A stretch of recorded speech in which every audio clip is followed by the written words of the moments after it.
ಬೃಹತ್ ಬೆಂಗಳೂರು ಮಹಾನಗರ ಪಾಲಿಕೆ ಈ ವರ್ಷ ಕಳೆದ ವರ್ಷಕ್ಕಿಂತ ಬರೋಬ್ಬರಿ 1,000 ಕೋಟಿ ರೂಪಾಯಿ ಹೆಚ್ಚು ಆಸ್ತಿ ತೆರಿಗೆ ಸಂಗ್ರಹಿಸಿದೆ.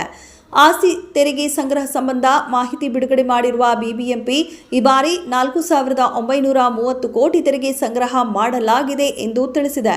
ಇದು 5,210.47 ಕೋಟಿ ರೂಪಾಯಿಗಳ ನಿಗದಿತ ಗುರಿಯ ಶೇಕಡಾ 94.62ರಷ್ಟಿದೆ.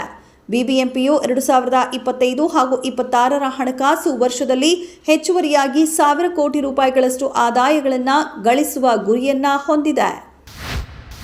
ಬೆಳಗಾವಿಯಿಂದ ಹುಬ್ಬಳ್ಳಿ ಕಡೆಗೆ ಚಲಿಸುತ್ತಿದ್ದ ಗೂಡ್ಸ್ ರೈಲಿನ 3 ಬೋಗಿಗಳು ಹಳಿ ತಪ್ಪಿದ ಘಟನೆ ಮಂಗಳವಾರ ಬೆಳಗ್ಗೆ ನಡೆದಿದೆ. ಈ ಗೂಡ್ಸ್ ರೈಲಿನಲ್ಲಿ ಯಾವುದೇ ಸರಕು ಇರಲಿಲ್ಲ ಎಂದು ತಿಳಿದು ಬಂದಿದೆ. ಬೆಳಗಾವಿ ರೈಲ್ವೆ ನಿಲ್ದಾಣದಿಂದ ಸಂಚಾರ ಆರಂಭಿಸುತ್ತಿದ್ದಂತೆಯೇ ಕೇವಲ ನಿಮಿಷಗಳಲ್ಲಿ ಈ ಅವಘಡ ಸಂಭವಿಸಿದೆ. ಸ್ಥಳಕ್ಕೆ ಕೂಡಲೇ ಪೊಲೀಸರು, ರೈಲ್ವೆ ಅಧಿಕಾರಿಗಳು ಭೇಟಿ ನೀಡಿ ಪರಿಶೀಲಿಸಿದ್ದಾರೆ.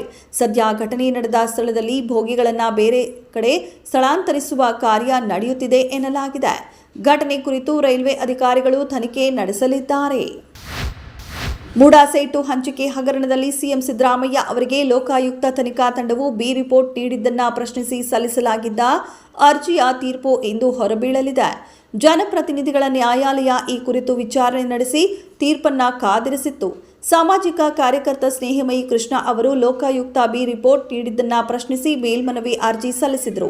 ಸಾಕ್ಷ್ಯಾಧಾರಗಳನ್ನು ವಿಚಾರಿಸಿಲ್ಲ, ಲೋಕಾಯುಕ್ತ ತನ್ನ ವರದಿಯಲ್ಲಿ ಸುಳ್ಳು ಹೇಳಿದ್ದು ಸಿಎಂ ಸಿದ್ದರಾಮಯ್ಯ ಅವರನ್ನು ಬಚಾವ್ ಮಾಡಲು ಲೋಕಾಯುಕ್ತ ಈ ರೀತಿ ವರದಿ ಮಾಡಿದೆ ಎಂದು ಸ್ನೇಹಮಯಿ ಕೃಷ್ಣ ನ್ಯಾಯಾಲಯದಲ್ಲಿ ವಾದಿಸಿದ್ದಾರೆ. 2015ರಲ್ಲಿ ನಡೆದ ಜಾತಿ ಜನಗಣತಿ ಹಳೆಯದು ಮತ್ತು ಅವೈಜ್ಞಾನಿಕವಾಗಿತ್ತು. ಈ ಜಾತಿ ಗಣತಿ ವರದಿಯನ್ನ ಕಸದ ಬುಟ್ಟಿಗೆ ಹಾಕಿ ಎಂದು ಬಿಜೆಪಿ ರಾಜ್ಯ ಘಟಕದ ಅಧ್ಯಕ್ಷ ಬಿವೈ ವಿಜಯೇಂದ್ರ ಅವರು ಸರ್ಕಾರಕ್ಕೆ ಆಗ್ರಹಿಸಿದ್ದಾರೆ.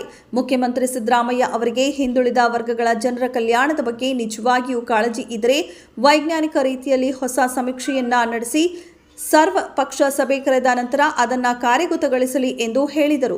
ಜಾತಿ ಗಣತಿ ವರದಿ ಕುರಿತು ಸ್ವತಃ ಮುಖ್ಯಮಂತ್ರಿ, ಡಿಸಿಎಂ ಮತ್ತು ಸಚಿವರು ವಿಭಿನ್ನ ಹೇಳಿಕೆಗಳನ್ನು ನೀಡುತ್ತಿದ್ದಾರೆ. ಸರ್ಕಾರದೊಳಗೆ ವರದಿ ಕುರಿತು ಸ್ಪಷ್ಟತೆ ಇಲ್ಲ ಎಂದು ತಿಳಿಸಿದರು.